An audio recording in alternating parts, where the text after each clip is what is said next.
what do you see on this issue of immigration? There's some tension in the black community, or there seems to be some tension at least, around people who see some solidarity between black and brown and those who actually blame immigration for lower employment in the black community, etc. Do you have a stance or understanding of this issue? We'd be foolish to deny that the essence of the anxiety that working class black people have about immigration is about anything less than economic competition, perceived economic competition for jobs, and what little the American economy makes for people at the bottom. But we'd also be foolish not to understand the history of it.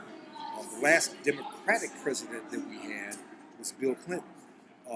During 6 years of his term, he did not have a majority in Congress or the Senate. But during the first 2 years of his term, he did have a Democratic majority in the House and in the Senate. And the first thing that the Clinton administration pushed was NAFTA, the North American Free Trade Agreement.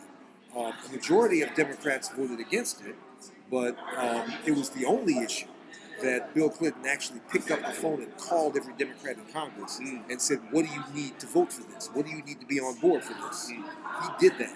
Okay, and what NAFTA did is NAFTA opened up the Mexican border to capital transfers, to American exports. It let American agribusiness companies dump subsidized grain into Mexico, which bankrupted Mexican small farmers, drove them to the cities where they had to go to get money to eat, and then that drove the wages down in all of Mexico and made it more attractive for American factories to relocate there.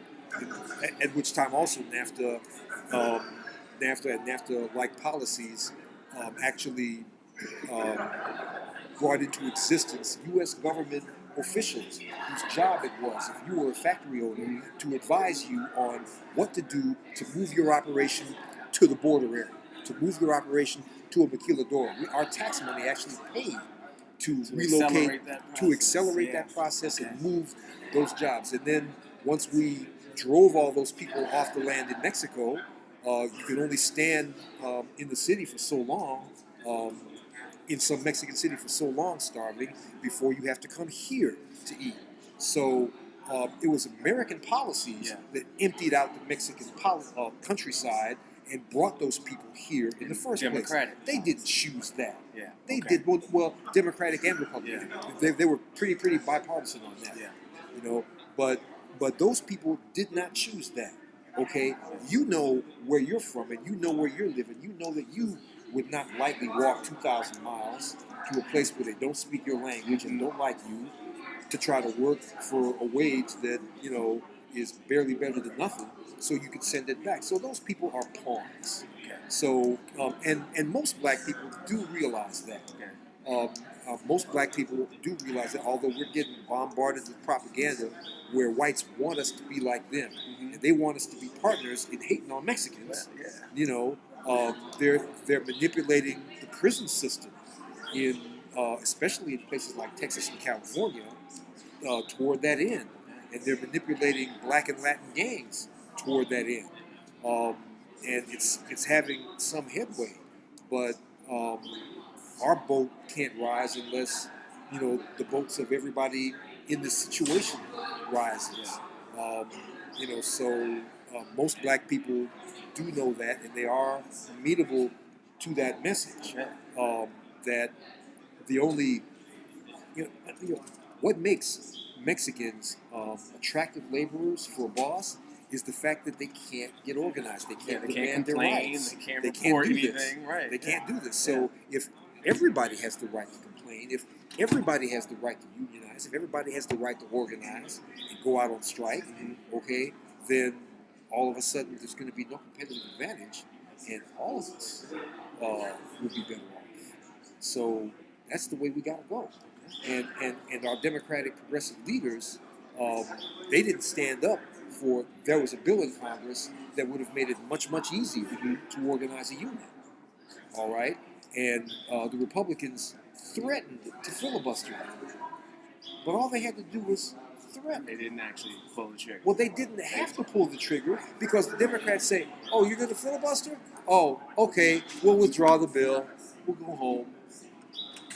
You know, so I mean, if our progressive Democrats were about something, they would have made it a point to say, "All right, you're going to stand here and piss on the floor and talk for 75 hours to keep people from being able to make a living wage. You do that, and let's bring the cameras in and watch you do it." But they didn't make him do it. It's a sort of gentleman's agreement. You know, I mean, many of these same Democrats backed the immigration bill that nearly went through last time. And that immigration bill, to show you where a lot of our Democrats are on this immigration issue, that immigration bill allowed employers to pull the trigger and get you deported. Okay, any employer, if you were here not a citizen, any employer could initiate your deportation proceedings. Okay, and our Democrats went for that. Okay, so how does that improve my position as a black man trying to get a job in Chicago? You know, or Detroit? That doesn't improve it at all. But you mean you can't kick out the Mexican and then I have that job now? It doesn't work that way? It's never going to work that way, buddy. And it never has. And they're not going to kick out no 12 million people, you know, for you.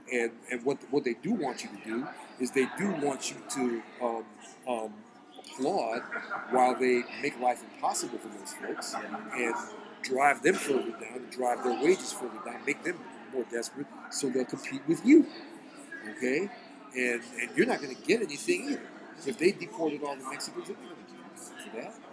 You know, and it's just unrealistic. You know, it's not going to happen. They are here. You know, so either everybody's got rights or nobody's got rights. And right now, ain't nobody got rights.